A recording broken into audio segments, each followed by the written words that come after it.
สบายดีย่ำสวยครับพี่น้องครับแน่ครับเดี๋ยวพี่น้องวันพี่น้องฟังเล่าฟังไทยพี่น้องทั้งประเทศเนาะวันนี้มาอัปเดตพี่น้องเลยวันจอดรถใหม่ของวัดประทัดโพนเนาะข้างทางเบตงพี่น้องเลยยังไม่ทันสำเร็จเลยพี่น้องเด้อก็ได้เครื่องนึงเนาะตีเสร็จเรียบร้อยพี่น้องโอ้ยจอดสะดวกสบายบาดนี้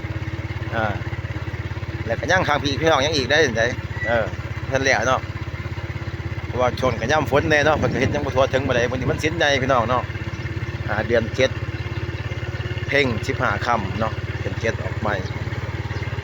ของเดือน7ลาวเนาะโอ้โหนี่ทางด้านนี้ราคาขายหมกตาลสดพี่น้องเลยค่าอาหารขายกันยังหลายคือเก่าพี่น้องเลยเนาะนี่เลี้ยนไปนี่ตามเข้มทางมะพร้าวสดก็มีไอติมก็มีหลายคักนี่เอาประตูโค้งมาแล้วพี่น้องเลยสิเห็นอันแสดงทำลังไม้กับลังสั่งอันมุงลังคาแล้วแล้วก็ยกโซฟาแล้วบางทีพันแล้วบางทีเนาะแต่ว่าสวยงามหลายพี่น้องเลยโอ้ยนกกังแก่งามอยู่บ่ดนก็จะเป็นจะได้มั่งลังเก่าพี่น้องลังนี่เนาะโอ้แขกคนมาหลายพี่น้องวันศิลป์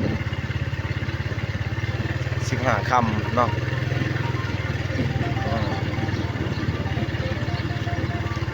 มีบอลสวนรถน้ำเนาะไปหน่อยพาไปข้างในเด้อบัดเด้อต้องเขาเบิ่งแถวในประเทศบัดคนกำลังเดินทยอยกำลังไหลเข้ามาหลายช่วงเลยคนหมูส้มหมูซาวันนี้คนจะแต่งเป็นชุดเป็นหน่วยได้วันนี้โอ้หน่วยเฮียออดได้วันนี้ได้หน่วยทานออดได้วันนี้ได้มียังแน่นี่มียังแน่นี่จะได้นี่ครบทุกอย่างแล้วมีแต่แนวโอ้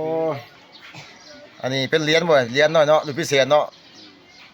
ของผู้พอแทนคำเดืองเขา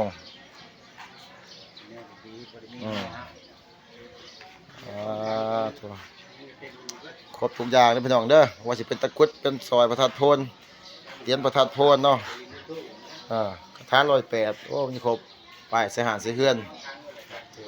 ครบประทัดโพนเฮามันจะวันศิลป์ผู้คนก็เริ่มทยอยเข้ามาพี่น้องเลยเนาะกำลังมีแดดตัวพระทั้งคนกับบอลบูซาขันมักเบงขันทางขัน8แล้วก็ต้นเงินเนาะวันนี้กับบอลครูบาอาจารย์เฮ็ดแก่เฮ็ดบะเนาะแล้วว่าขอโศกขอลาภขอพรน้ำองค์ประทัดโพนนี่พี่น้องถือว่าเป็นระเบียบในเมืองเด้อหักยังปานใดเนาะเพราะว่าเพิ่นให้เอาธูปเนาะ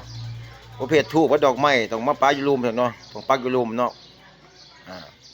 ขันบักเบงว่างอยู่ทั้งล่างผัดพวนได้ทั้งทูบบนจุดทูบอยู่มาถือนอกเนาะจุดแล้วเขาปฏิทานแล้วมาไปอยู่นอกเนาะโอ้เขามารถหลายพี่น้องเลยเนาะเป็นน่ะมันขันหาร8เป็นแห้งหลายครับยังพันได้ออกมาอยู่เนาะ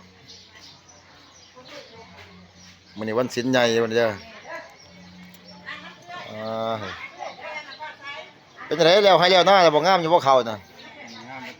บ่งามอะไรเฮ็ดใหม่ เฮ็ดใหม่โอ้ยฝนมันตกตัวปีพอเนาะตกแล้วบ่เช้าบ่มันหยุดโดนเติบไปจัง